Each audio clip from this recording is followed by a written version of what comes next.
Morning students, welcome to Learners Academy. Good evening. Good morning, sir. सबके अस्थि पंजा ढीले हो रहे हैं। कोई गुड मॉर्निंग कह रहा है, कोई गुड इवनिंग कह रहा है, कोई कुछ नहीं कह रहा है, कोई पहले कह रहा है, कोई बाद में कह रहा है। So good morning to all. तो चैप्टर नंबर 4 हमने कल स्टार्ट किया था। अनजान बच्चों को बता दें, जो दुनिया से अनजान है, अभी तक पता नहीं है उनको क्लास चल रही है कि नहीं चल रही है, हो रही है कि नहीं हो रही है। बाकी सारी चीजों का सब पता रहेगा, बाकी सारी खबर रख लेंगे, पर ये नहीं खबर रखेंगे कि क्लास हो रही है कि नहीं हो रही है। फोन भले उनके हाथ से हटे ही ना, चिपका रहा है फेविकोल की तरह, पर ग्रुप में एक बार थोड़ा ना खोल के देखेंगे भैया आज क्लास है या नहीं। ओके, एनीवेज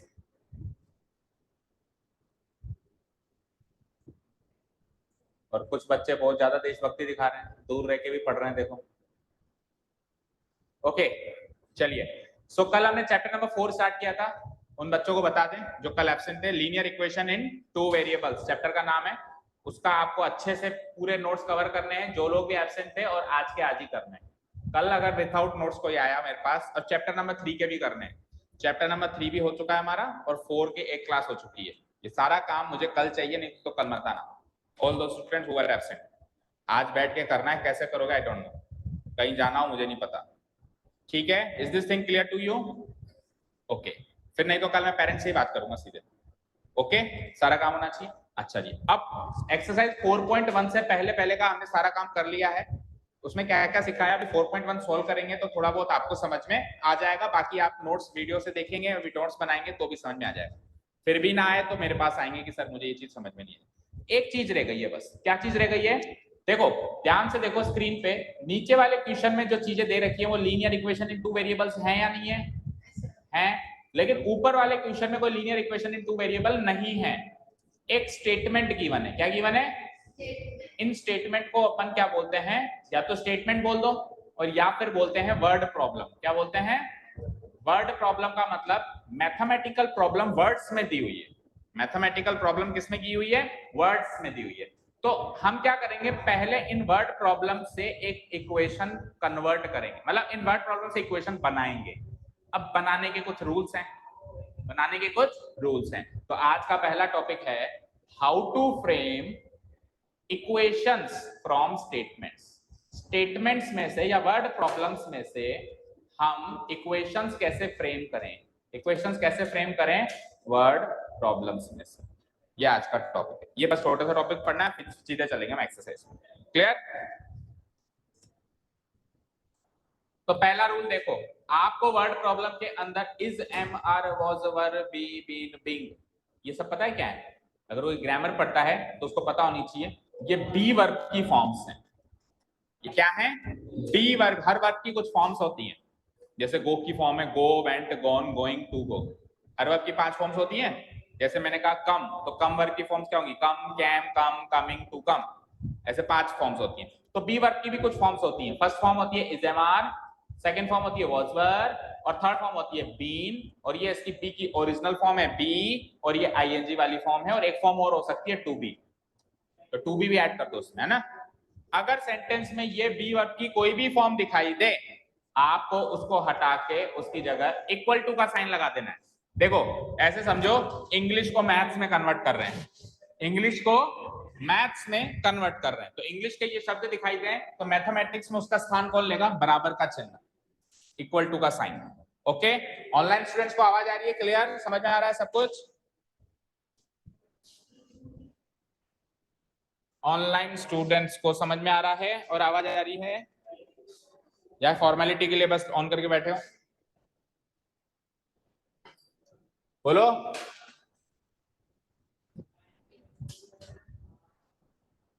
अरे भाई आवाज आ रही है?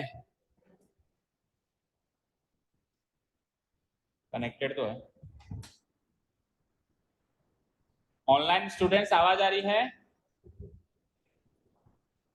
संयम जैन, संयम आवाज आ रही है?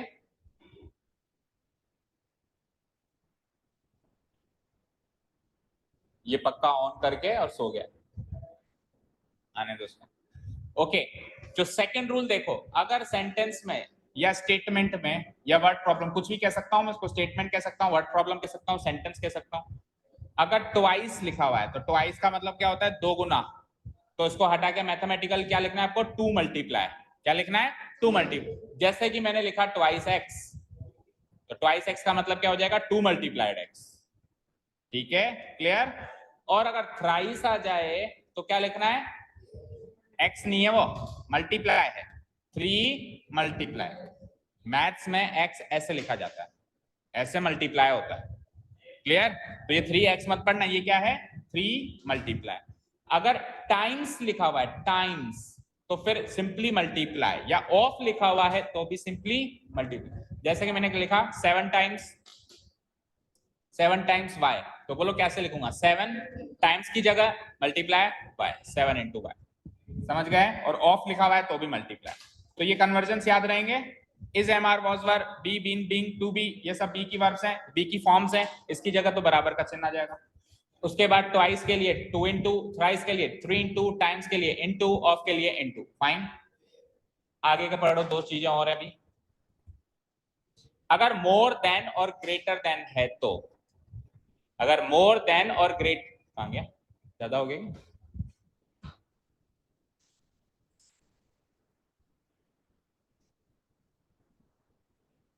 हाँ, अगर मोर देन या ग्रेटर देन है तो उसको हटा के आपको क्या लगाना है, प्लस। और लेस देन है तो उसको हटा के आपको क्या लगाना है, माइनस। पर यहां पे इन दोनों रूल्स के लिए एक स्पेशल रूल और याद रखना, इन दोनों के लिए खास है भाई। लगाना क्या है वो तो पता चल गया, ग्रेटर देन या मोर देन की जगह प्लस, ज्यादा होना उसके लिए प्लस, कम होना उसके लिए माइनस। लगाना क्या है वो तो याद हो गया, बट लगाना कैसे, एक तरीका सुनो। देखो, जब भी ग्रेटर देन या लेस देन या मोर देन ऐसी चीजें आ जाएं, तो उसके राइट साइड में कुछ रखा हुआ होगा, उसके लेफ्ट साइड में भी कुछ रखा हुआ होगा। तो जब आप मैथमेटिकल स्टेटमेंट बनाएंगे तो ये राइट साइड और लेफ्ट साइड वाले अपनी अपनी पोजीशंस एक्सचेंज कर लेंगे। क्या कर लेंगे, जैसे कि एग्जांपल दूं, जैसे कि मैंने लिखा 3 more than x, 3 more than x। अब मोर देन की जगह तो प्लस आ जाएगा, लेकिन इसके लेफ्ट साइड राइट साइड वाले अपनी पोजीशन एक्सचेंज कर देंगे। x इधर नहीं आएगा, x इधर आएगा, इधर, और 3 आएगा इधर। तो इसको 3 प्लस एक्स ना लिख के क्या लिखेंगे, x प्लस 3। इसके राइट और लेफ्ट साइड वाले अपनी अपनी पोजीशन एक्सचेंज कर लेंगे। इन दोनों का रूल है बस ये खास, मतलब इन दोनों का मत मानो, जिसमें भी THAN देन आ जाए उसका रूल है, चाहे से फिर वो मोर देन के साथ आ जाए, चाहे से ग्रेटर देन के साथ आ जाए, चाहे से लेस देन के साथ आ जाए, पोजीशंस आपको एक्सचेंज करनी पड़ेगी। यहां तक कोई डाउट, बोलो यहां तक कोई डाउट। अब कई बच्चे ऐसे डाउटफुल हो जाते हैं कि सर अगर आप पोजीशन एक्सचेंज ना भी करते तो क्या फर्क पड़ता, 3 प्लस एक्स लिख देता है। अरे x प्लस 3 करूं या 3 प्लस एक्स करूं, बात तो बराबर ही है, तो आपने क्यों करी पोजीशन चेंज। तो बेटा इधर तो फर्क नहीं पड़ता, पर इधर फर्क पड़ जाता। क्यों, क्योंकि अगर मान लो ये लेस देन होता तो फिर मैं यहाँ पे माइनस लिखता, और इस तरीके से यहाँ पे माइनस लिखता, तो ये दोनों तो अलग अलग बातें। x माइनस 3 एक अलग नंबर है और 3 माइनस एक्स एक अलग नंबर है। जब अपन माइनस करते हैं तो अपने को बताना पड़ता है किस में से किसको माइनस कर रहे हैं। जब अपन ऐड करते हैं तो इसमें इसको ऐड करो या इसमें इसको ऐड करो, कोई फर्क नहीं पड़ता। लाइक 1 प्लस 2 क्या होगा, 3, और 2 प्लस 1 क्या होगा, 3। तो 1 प्लस 2 2 प्लस 1 में तो फर्क नहीं पड़ा, लेकिन माइनस में पड़ जाएगा। अगर मैं 2 माइनस 1 करूं तो 1 है, लेकिन मैं 1 माइनस 2 करूं तो माइनस 1 है। अगर मैं 2 माइनस 1 करूं तो 1 है, और अगर मैं 1 माइनस 2 करूं तो माइनस, तो माइनस में तो पड़ जाएगा ना। अब आप दो रूल याद रखो कि sir more than greater than में तो कुछ भी कर लो और लेस देन में एक्सचेंज करो। इससे अच्छा है एक ही रूल याद रखो, कुछ भी आ जाए आपको एक्सचेंज कर दो। समझे क्या, THAN देन वाली चीज आ जाए, कैसे भी फॉर्म में आ जाए, जैसे less than, greater than, more than, कुछ भी देन, तो आप क्या करोगे, लेफ्ट राइट साइड वाली को शिफ्ट कर दोगे, और फिर जैसे भी इनका साइन है, जैसे मोर देन ग्रेटर देन का साइन प्लस है तो प्लस लगा देना, लेस देन का साइन माइनस है तो माइनस लगा देना। क्लियर, सारे रूल्स रिवाइज हुए। चले एक्सरसाइज पे, अब चले, ओके। हाँ चलाना दो, मैंने मना ही नहीं किया, ये वाला चलाना, तेरे ऊपर वाला चला दे बाहर से। हाँ जी, चलो let's go to the exercise. मैंने मना कब किया पंखा चलाने के लिए, बोलो। तुम ही आके ऐसे बैठ गए, इल्जाम मेरे पे लगा रहा है कि मैं निर्दयी हूँ, मैं एक निर्दयी मास्टर हूँ। हाँ, क्रूर, क्रूअल। हाँ ऐसे चलेगा? तेज चलाना है तेरे को तो उसके आगे एक रेगुलेटर रखा रहता है, उससे पता है क्या होता है, पंखा तेज हो जाता है। तोड़ मत देना, बस फुल फॉर्म आ गई इसकी, हो गया तेज। तेरे को आज से पहले पता नहीं था कि उससे तेज होता है, तो फिर तू ऐसे क्यों शौक हो रहा था कि ये तो धीरे चल रहा है। ओके चलिए आ जाइए, coming back to the topic, exercise number 4.1, fresh page से हेडिंग डालो। एक्सरसाइज नंबर 4.1,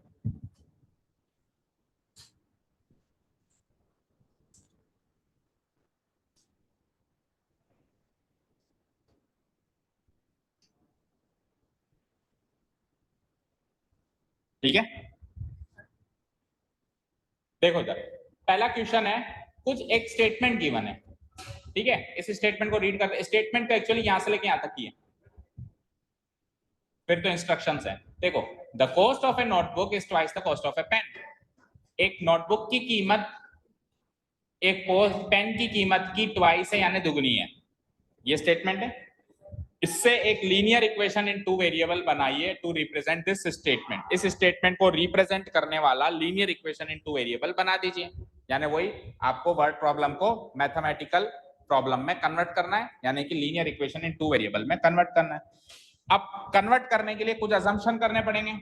तो हर क्वेश्चन में आपको दो आइटम दिए जाएंगे, इसमें भी आपको दो आइटम दिए हुए हैं, एक तो है कॉस्ट ऑफ नोटबुक, एक है कॉस्ट ऑफ पेन। तो आप किसी भी एक आइटम को मान लो x और किसी भी दूसरे आइटम को मान लो y, और आपको हिंट भी दिया हुआ है, take the cost of notebook be ₹x, cost of pen to be ₹y। ये आपको हिंट दिया हुआ है, आप उल्टा भी मान सकते हो। समझ गए? क्लियर? ठीक है, समझ आया? अभी इसमें तो एक ही क्वेश्चन है, मैं दो तीन और दूंगा क्योंकि एक क्वेश्चन से तो क्या प्रैक्टिस ही नहीं हुई, मजा नहीं आया। ठीक है, समझ गए ना? एक वर्ड प्रॉब्लम गिवन होगी, उससे अपने को linear equation in two variable बनाना है। अच्छा, जो लोग एब्सेंट है सुनो, linear equation in two variable क्या होती है? जिसमें एक LHS हो और एक RHS हो।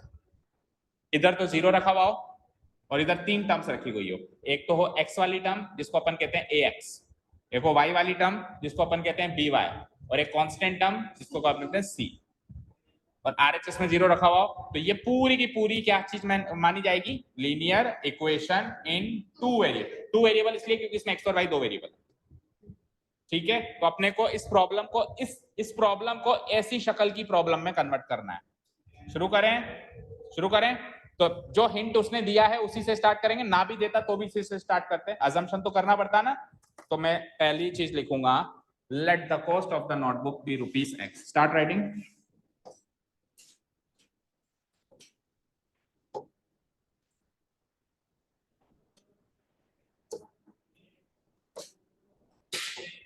Let the cost of the notebook be ₹x.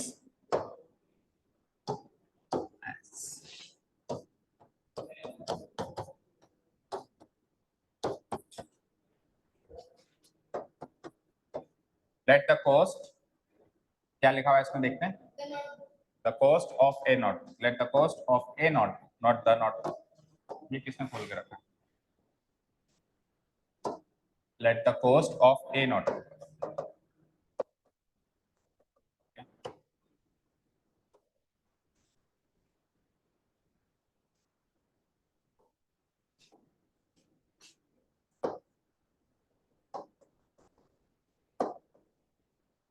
Let the cost of a notebook, खत्म हो गई क्या?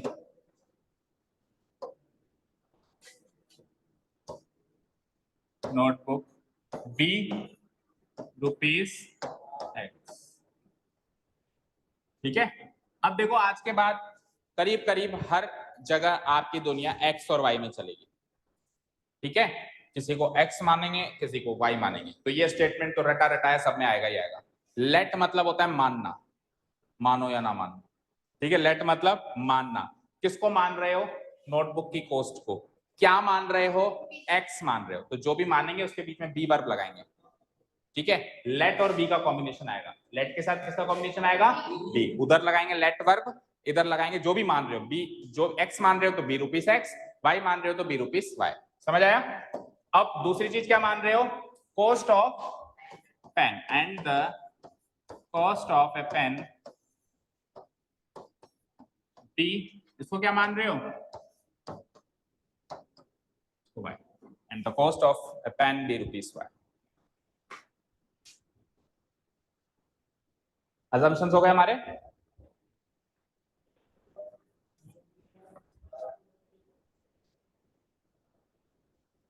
अजम्पशंस हो गए। अब अपने को जो इंफॉर्मेशन गिवन है बुक में वो एज इट इज छाप देनी है और वहां से अपने को इक्वेशन बनानी है। छापे। Now it is given that, now it is given that, चलो देखते हैं क्या इंफॉर्मेशन गिवन है। एज इट इज छापनी है, यहां से उठानी है। The cost of a notebook is twice the cost of a pen, और वहां पे छापनी है। छापे। Now it is given that the cost of a notebook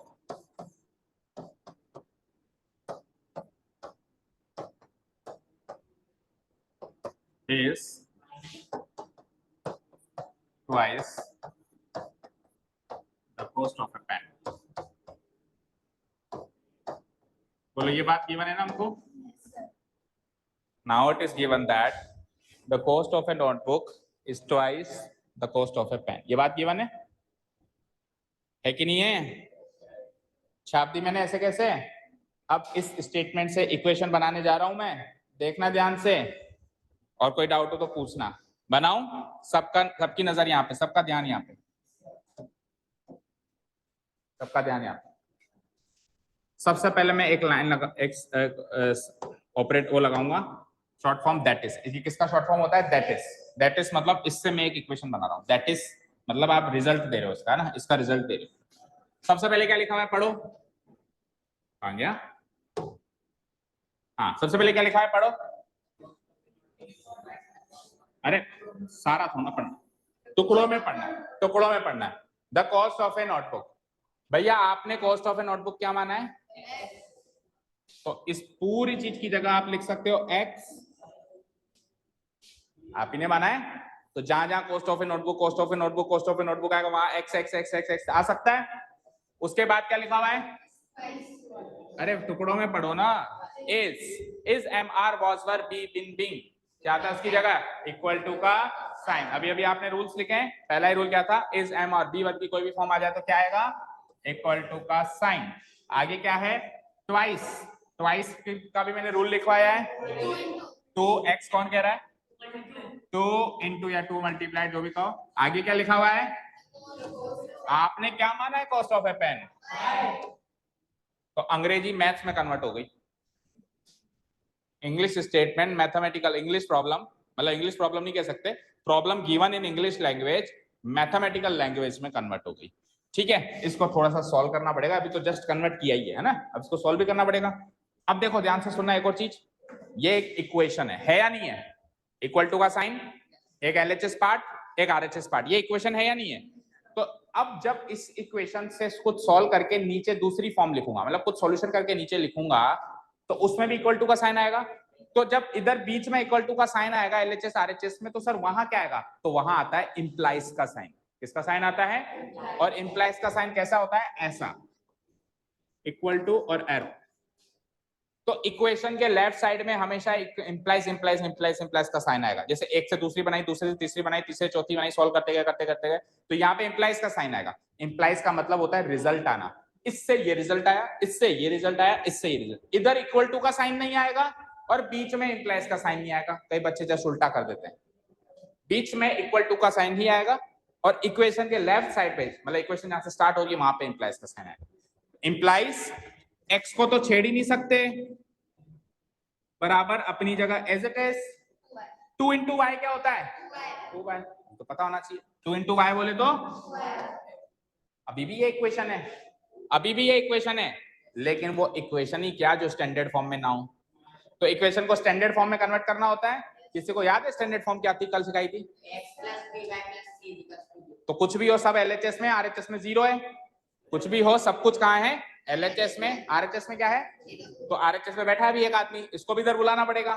तो इस 2y को इधर बुलाएंगे। तो जब हम चीजों को इधर उधर करते हैं तो जो प्लस में है वो माइनस में, जो माइनस में है वो प्लस में, जो मल्टीप्लाई में है वो डिवाइड में, जो डिवाइड में है वो मल्टीप्लाई, जो स्क्वायर में है वो स्क्वायर रूट में, और जो स्क्वायर रूट में है वो स्क्वायर। चेंज हो जाती है।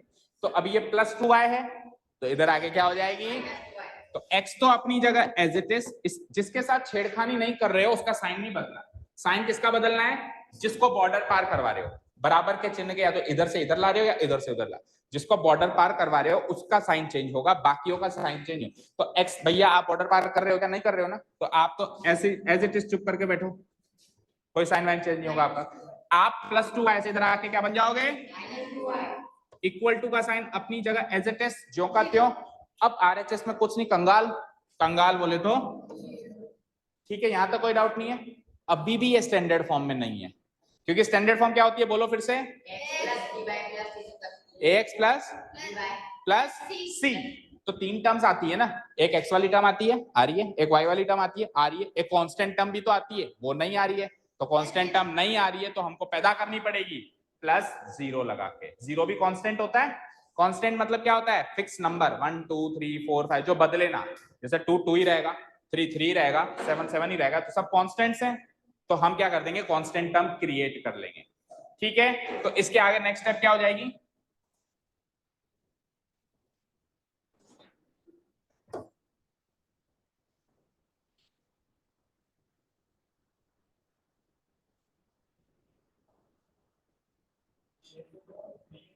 इसके आगे नेक्स्ट स्टेप क्या हो जाएगी? देखो, implies x minus 2y as it is, no change, और एक आप कांस्टेंट टर्म और क्रिएट कर दोगे प्लस 0 इक्वल टू 0।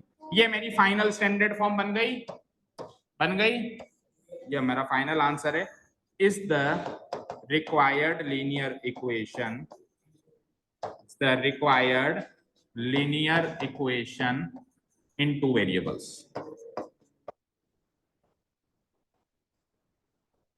करिए नोट।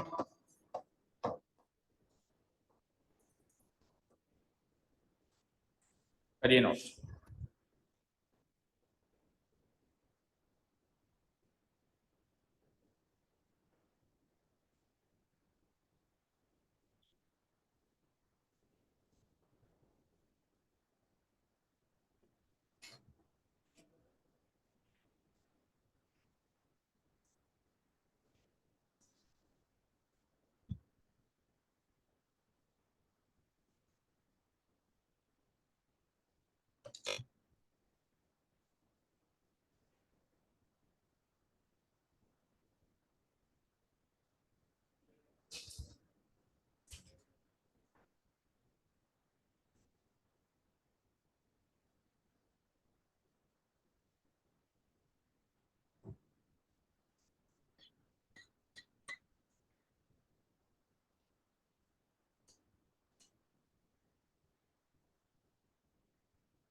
यस,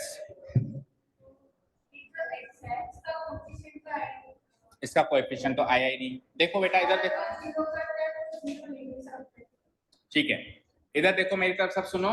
विधि का एक डाउट है भाई, इसको स्टैंडर्ड फॉर्म में कन्वर्ट कर दिया। क्या होती है standard form? ax plus by plus c is equal to 0। तो वहां पे a, b और c कोएफिशिएंट्स होते हैं जो कि रियल नंबर की फॉर्म में होने चाहिए। 1 2 3 4 5 1 3 -3 कुछ भी होने चाहिए। तो ये कह रही है विधि कि सर y का कोएफिशिएंट तो मिल गया मुझे -2, x का कोएफिशिएंट तो मिला ही नहीं। तो मुझे एक चीज बताओ, मेरे पास 2 पेन है, देना एक बार, चलो मेरे पास ही पेन है, तो आप क्या कहोगे? मेरे पास कितने पेन है? 2 पेन है। अभी मेरे पास कितने पेन है? तो आपको बोलने की जरूरत है कि आपके पास एक पेन है। आप ऐसे भी तो कह सकते हो सर आपके पास पेन है, जब क्वांटिटी एक है तो वो एक बोलने की जरूरत है क्या?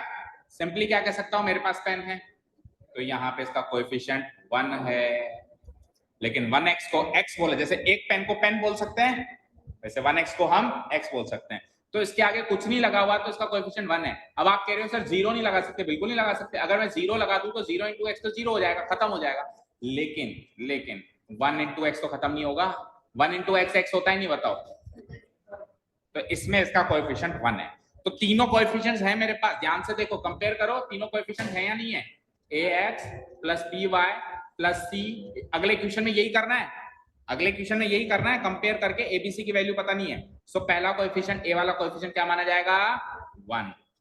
सेकंड कोएफिशिएंट y वाली टर्म का कोएफिशिएंट क्या माना जाएगा? -2। और कांस्टेंट टर्म वाला कोएफिशिएंट क्या माना जाएगा? 0। तो देखो 1 -2 0, तीनों के तीनों रियल नंबर है या नहीं है? तो ABC should be real number आ रहा है। अच्छा, उसमें ए और बी जीरो नहीं होना चाहिए। एबीसी रियल नंबर होते हैं ना, उसमें ए और बी जीरो नहीं होना। तो देखो ए 1 आ रहा है, बी -2 आ रहा है, दोनों में से कोई जीरो नहीं आ रहा ना। हाँ, सी जीरो हो सकता है, ए और बी जीरो नहीं हो सकता। ठीक है, समझ आया अच्छे से? क्लियर? चलिए, तो ये एक ही क्वेश्चन था। इस चीज से मुझे बहुत तकलीफ हुई है कि इतने अच्छे, इतने इंपॉर्टेंट टॉपिक का एक ही क्वेश्चन दे रखा है, तो इससे मुझे बड़ी दिल पे ठेस पहुंची है। तो इसीलिए मैं आपको एक क्वेश्चन और बना के दूंगा, आपको उसको मैथमेटिकल लीनियर इक्वेशन में कन्वर्ट करना है। रेडी? चलो बनाओ। हाँ, बना लिख रहा हूं ना मैं।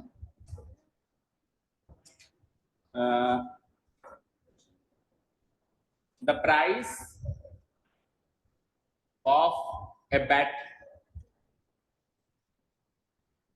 was, the price of a bet was ₹50 less than thrice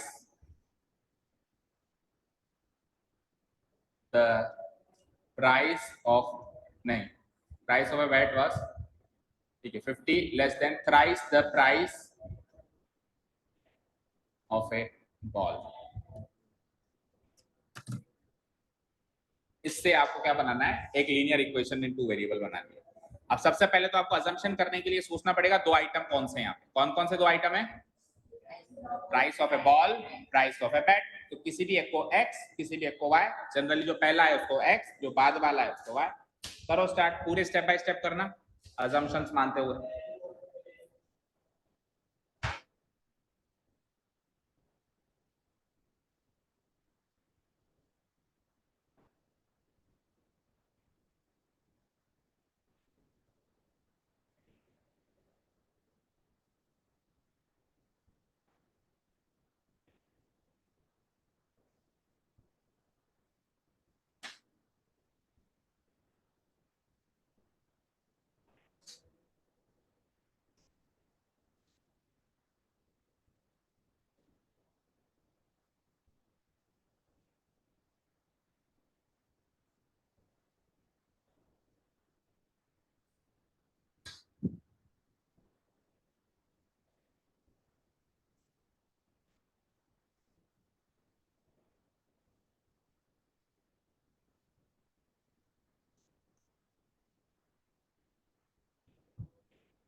और कोई भी अपनी नोटबुक किसी को नहीं देगा, मुझे पता चला। तो देने वाले को वो वही नोटबुक 5 बार बनानी है, तो सारा काम करना है। मुझे पता चल जाएगा क्योंकि मैं मैथ्स करूंगा, तो मुझे ये पता चल जाएगा। क्योंकि कॉपी पेस्ट मारोगे तो मुझे साफ साफ पता चल जाएगा। ठीक है, और काम भी पूरा चाहिए मुझे। ठीक है, तो क्लास में नहीं आने के बहुत सारे डिसएडवांटेज हैं, वो अब आपको पता चलेगा। वो आपकी प्रॉब्लम है, आप क्लास में क्यों नहीं आते हो। नहीं आना तो फिर परमानेंटली जाओ। तो जहां भी जाना है वहां जाओ। हाँ जी, बन गया परीक्षित? बना रहे? तू तो पता नहीं क्या बैग से निकाल रहा है, खाने की चीज निकाल रहा है? इरेज करेगा उसको, पेन को पेंसिल से बना रहा है?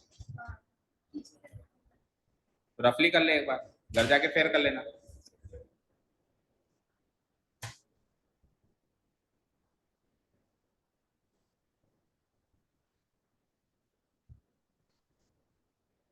हुआ किसी से भी? हो गया? नीलेश, नीलेश नाम है ना आपका? और मेहुल कौन है? दोनों की शक्ल थोड़ी बहुत मिलती है। नीलेश मेहुल दोनों शर्मा है? शर्मा शर्मा भाई भाई। और आपका नाम क्या है? जतिन। और आपका नाम क्या है? अभिषेक। हो गया? हाँ हो गया। हुआ किसी का? हार्दिक, क्यों, क्या प्रॉब्लम आ रही है? सबसे पहले तो प्राइस ऑफ ए बेट को क्या मान लिया आपने? Let the price of a bat, price of a bat, मैं इसको ऊपर लिख देता हूँ ना, क्योंकि फिर यही स्टेटमेंट वापस लिखना होता है ना हमको, क्वेश्चन वाला स्टेटमेंट वापस लिखना होता है ना, तो इधर स्पेस नहीं है दोबारा लिखने की, तो लेट से मैं ऊपर मान लेता हूँ उसको। Let the price of a bat be rupees X and the price of a ball, दो आइटम कौन कौन से हैं? प्राइस ऑफ ए बैट और प्राइस ऑफ ए बॉल, तो दोनों को एक्स और वाई मान लेंगे। Price of a ball be rupees Y, कोई डाउट नहीं आता तक? और उसके बाद फिर हम लिखेंगे now it is given that, और ये पूरा का पूरा स्टेटमेंट जो भी क्वेश्चन में गिवन है, now it is given that, और पूरा का पूरा स्टेटमेंट लिख लिया। अब आओ यहाँ पे, अब है असली काम, तो अब है असली काम। ओके देखो स्क्रीन पे आप सब लोग, प्राइस ऑफ ए बेट को क्या माना आपने? तो यहाँ एक्स लिख दो। वॉस की जगह क्या आएगा? Is am are was were be been being, उसकी जगह क्या आता है? Is equal to sign. ठीक है, उसके बाद आओ ₹50 को तो मैं 50 लिख दूंगा एक बार के लिए, 50 को तो मैं 50 लिख दूंगा एक बार के लिए। लेस देन की जगह क्या आता है? देखो रूल्स देखो, देख लो एक बार, क्या आता है लेस देन की जगह? माइनस। थ्राइस की जगह क्या आता है? 3। और प्राइस ऑफ ए बॉल की जगह क्या आता है? क्या माना है आपने? तो कितने बच्चों ने ऐसी बनाई है? हाथ खड़े करो। एक बच्चे ने बनाई बस ऐसी, और किसी ने नहीं बनाई? अच्छा, केवल अवधि ने ऐसे बनाई है? गलत बनाई है। इसके आगे सॉल्व किया नहीं, फर्स्ट इक्वेशन अगर ये बनाई है तो गलत बनाई है। आगे तो सॉल्व करेंगे ऑब्वियसली, लेकिन अगर फर्स्ट इक्वेशन भी ऐसी बनाई है, वो तो आगे सॉल्व करोगे तो इसके अकॉर्डिंग ही सॉल्व करोगे ना। तो अगर ये गलत होगी तो नीचे वाली भी गलत होगी ना, तो ये यही गलत बनी। अब बताओ क्या गलती, कौन बताएगा? अच्छा आपको पता है गलती क्या है, फिर भी सही नहीं कर रहे, चलो बताओ। लेफ्ट साइड वाले राइट साइड पे शिफ्ट होते हैं और राइट साइड वाले, तो माइनस के इर्द गिर्द के लोग इधर उधर जाएंगे। तो बताओ 50 तो इधर आएगा, और उधर कौन जाएगा? 3y पूरा जाएगा, केवल 3 को मत भेज देना। अरे भैया 3 into y एक ही टर्म है, कोई भी हमने पॉलिनोमियल में सीखा है टर्म्स अलग कब होती है? प्लस और माइनस के साइन पे। तो ऐसे मत मानना ये 3 टर्म्स है, 1 2 3, ये 2 ही टर्म्स है, एक टर्म ये है एक टर्म ये है। तो ये पूरी की पूरी टर्म 3 into y कहाँ चली जाएगी? यहाँ चली जाएगी, और माइनस यहाँ जाएगा। तो correct equation is x equal to, ये ऊपर वाली तो गलत है, इसको रफली बना के देख लिया करो, और फिर जब फेयर करो तो फेयर करेक्ट करनी है हमेशा, ठीक है? तो ये तो गलत है ना, सही क्या है बताओ? x इक्वल टू 3y पहले लिखो, -50 बाद में लिखो। तो सर क्या ऐसे दो बार करके देखेंगे क्या? इतना टाइम थोड़ा होता है हमारे पास।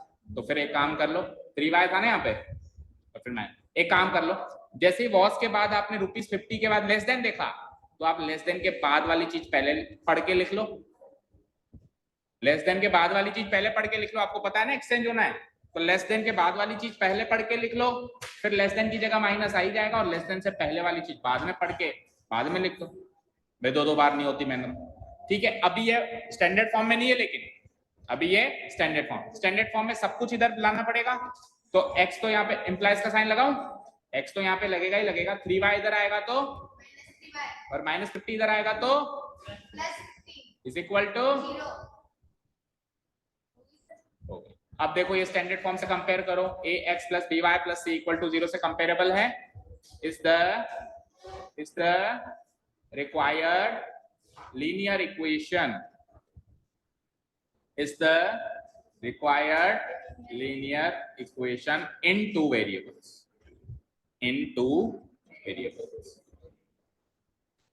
बताओ समझ में आई? This is the right. अच्छा, अगर इसमें एबीसी की वैल्यू निकलवाऊं, जो कि अगले क्वेश्चन में सब में निकालनी है, इस क्वेश्चन में तो नहीं निकालनी, इसको कंपेयर करेंगे हम इससे और कंपेयर करके देखो ए की वैल्यू क्या हो जाएगी बताओ अवधि 1, 0 मत कह देना, अरे मत कहना आई नहीं सब, मेरे तो ए की वैल्यू नहीं आई, ये तो धोखा हो गया मेरे साथ। आई है भाई, ध्यान से देखो, डी की वैल्यू और सी की वैल्यू है ही नहीं, ये 50 क्या है, -50 को उठा के इधर नहीं लाएगा क्या, तो सी की वैल्यू +50, तो ए बी सी तीनों रियल नंबर है। चले फटाफट से सेकंड क्वेश्चन पे, ठीक है कर दूं डिलीट। सेकंड क्वेश्चन देखो, अब क्या है, अब आपको लीनियर इक्वेशंस बनानी नहीं है, बनी बनाई मिल गई, अब आपको लीनियर इक्वेशंस नहीं बनानी, देखो चेक करो, बनी बनाई मिल गई। क्वेश्चन क्या है, express the following linear equations in the form of ax plus by plus c is equal to 0 and indicate the values of a b c in each case। ये कुछ इक्वेशंस हैं sir, इनको आप किस form में convert करो, standard form में convert करो। स्टैंडर्ड फॉर्म में कन्वर्ट कैसे करेंगे, चीजों को इधर उधर ले जाके, और क्या कन्वर्ट करेंगे, और जब आप स्टैंडर्ड फॉर्म में कन्वर्ट कर लो तो एंड में मुझे एबीसी की वैल्यू बता देना, जैसे अभी अपन ने स्टैंडर्ड फॉर्म में कन्वर्ट करी थी तो फिर एबीसी की वैल्यू पता चली थी ना, वो मुझे बता देना। ए क्या होता है, एक्स का कोएफिशिएंट, बी क्या होता है, वाई का कोएफिशिएंट, सी क्या होता है, constant term, C for constant term. ठीक है, अब देखो इसमें ये पहला क्वेश्चन आपको लगेगा कि क्या भयानक सी चीज है, तो इसको एक बार छोड़ो, इजी से स्टार्ट करवाता हूं। So let's take question number third लो, सबसे पहले क्वेश्चन नंबर थर्ड लो, क्या गिवन है लिखो। Here the given linear equation is, here the given linear equation is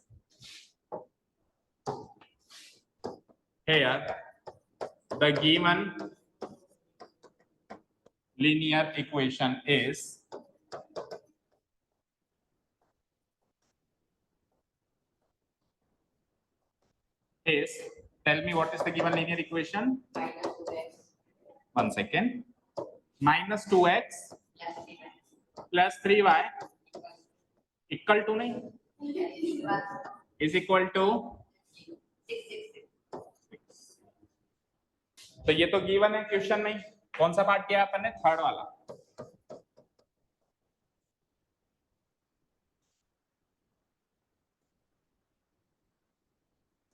कोई दिक्कत यहाँ तक, कोई तकलीफ परेशानी, रात में नींद अच्छी आती है, ठीक है चलो देखो। अब क्या करूंगा, इसको स्टैंडर्ड फॉर्म में कन्वर्ट करूंगा, उसको करने का तरीका क्या है, सबको उठा के पटको किसमें, LHS में। सो -2x + 3y is already in LHS, केवल 6 RHS में उसी को तो पटकना है, क्योंकि अपने को सबको पटकना होता है, तो सबको उधर तो 0 कंगाल करना होता है, RHS को कंगाल करके छोड़ना होता है, तो जो भी इसको उधर लाऊंगा तो अच्छा अरेंजमेंट भी ऐसे ही करना होता है कि पहले x वाली टर्म, बाद में y वाली टर्म, और लास्ट में constant term ax + by + c। तो देखो मुझे एक चीज बताओ, इंप्लाइज का साइन लगा दूंगा, इक्वेशन में कुछ भी चेंजेस करके नई इक्वेशन बनाऊंगा, नई नहीं बन रही एक्चुअली, उसी की दूसरी फॉर्म बन रही है, तो इंप्लाइज का साइन लग जाएगा। अच्छा जी, इसके साथ कुछ चेंजेस कर रहे हो क्या, इसको बॉर्डर पार करवा रहे हो क्या, तो फिर इसका साइन नहीं बदलेगा, -2x becomes -2x only, 3y का भी साइन नहीं बदलेगा, साइन किसका बदलेगा, जो बॉर्डर पार करके आया। सो 6 RHS से LHS में आएगा, तो अभी प्लस में, तो उधर जाके क्या हो जाएगा, इक्वल टू अपनी जगह इक्वल टू, और उधर बच गया 0। ये बन गई मेरी स्टैंडर्ड फॉर्म, ये बन गई मेरी स्टैंडर्ड, इतना सा काम करना है, तो इसके आगे लिख दूंगा is the required representation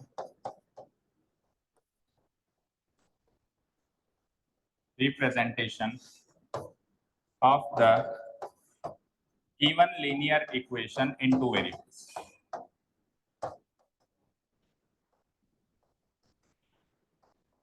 in two variables. बोलो यहां तक कोई डाउट? हाँ, इन टू वेरिएबल्स। Okay done. यहां तो कोई डाउट है क्या? ठीक है। अब अगला क्वेश्चन क्या था, एक बार स्टैंडर्ड फॉर्म में कन्वर्ट हो जाए तो कृपया करके एबीसी की वैल्यू दिखा दो। अब वैसे तो साफ साफ अगर कोई ओरली पूछे आपसे तो आप फटाफट से बता दोगे। ओरल तो कितना आसान है सर, ये रही -2 3 और -6, ओरली तो बहुत आसान है। लेकिन प्रेजेंटेशन जब रिटर्न क्वेश्चन आएगा तो प्रेजेंट भी तो करना पड़ेगा। तो कैसे करेंगे हम, क्या करेंगे, इसको स्टैंडर्ड फॉर्म से कंपेयर करेंगे। क्या करेंगे, ये जो गिवन है इसको स्टैंडर्ड फॉर्म से कंपेयर करेंगे। तो अगली स्टेप आएगी now comparing the given equation, now comparing the given equation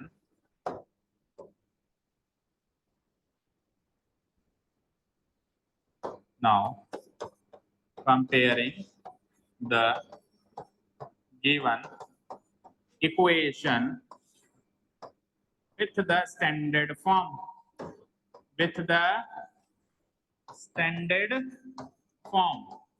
so tell me what is the standard form of a linear equation? 3y। तू गलत बोल रहा है, मैं गलत सुन रहा हूँ। dy डी बोला ना इसने, मैं गलत सुन रहा हूँ क्या? पहले इसने 3 बोला, इसने डी बोला। मैंने b बोला। That is so ax plus by plus 0, this is the standard form। देखो ये तो स्टैंडर्ड है, वो मेरी है, ये तो स्टैंडर्ड फॉर्म है और वो मेरी फॉर्म है। आ गया संयम, ना दोगे कहां था इतनी देर?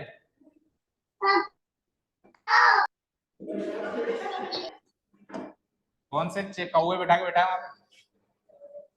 ओके चलो यहाँ पे ध्यान दो। सो देखो एक ही सीट में कौन आ रहा है, ऐसे आंख बंद करके देखा करो, ऐसे देखो, ऐसे आंख बंद कर देखा करो। एक ही सीट में कौन आ रहा है? बी की सीट में और सी की सीट में। और दूसरा तरीका एक और तरीका है, एक्स से एक्स को हटाओ तो ए के लिए कौन बचा? y से y को हटाओ तो b के लिए 3 बचा। तो ये तरीका देख लो, ऐसे काट मत देना, मन में काटना। y से y गया तो b के सीट में नहीं, c की तो वैल्यू चाहिए ना, जिसकी वैल्यू चाहिए उसको थोड़ा ना काटना है। x और y की वैल्यू नहीं चाहिए, x और y को काट दो। तो a b c की तो वैल्यू चाहिए, उनको थोड़ा ना काटेंगे। ओके चलो, सो ये लिखने के बाद हम क्या लिखेंगे, comparing the given equation with the standard form लिख ली। वी गेट कंपेयर करने के बाद हमको वैल्यूज मिल गई। क्या मिली? a की वैल्यू बताओ क्या मिली, b की वैल्यू क्या मिली +3 एंड c की वैल्यू क्या मिली। These are the final answers. Match the answer from the answer key. बिना मैच करे मैं गलत भी लिख पाता हूं। तो ये तो हो गई स्टैंडर्ड फॉर्म और ये हो गई एबीसी की वैल्यू। फाइन, समझ आया? अच्छे से समझ आया? ठीक, अब एक काम करते हैं, टाइम हो गया ना, तो इसमें से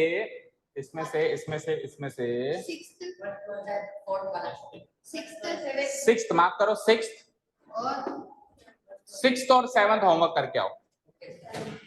इसमें से सिक्स्थ और सेवंथ होमवर्क की तरह मार्क करो, क्योंकि उसमें कुछ भी खास डिफिकल्टी नहीं। एक मिनट रुको, रख दिया तो क्या निकाल नहीं सकता है क्या? तो तिजोरी में रख दी क्या? देखो इसमें से आप एक काम करो, फिफ्थ वाला करो एक तो मार्क एज होमवर्क, और फोर्थ वाला करो मार्क एज होमवर्क। ठीक है, फोर्थ एंड फिफ्थ करो, ठीक है। बाकी फिर मैं कल करवाता हूँ। ओके चलिए, बाकी कल करेंगे। हाँ नहीं, सैटरडे संडे भूल गया क्या? Bank holiday. हाँ कल का टाइम, अभी सैटरडे संडे को ही मॉर्निंग का टाइम रहेगा, बाकी इवनिंग का टाइम। ठीक है, छुट्टी कर दूं? छुट्टियों से तो आए हो, और कितनी छुट्टी चाहिए तुमको? Okay, thank you so much for listening to us, have a nice day, keep learning, bye.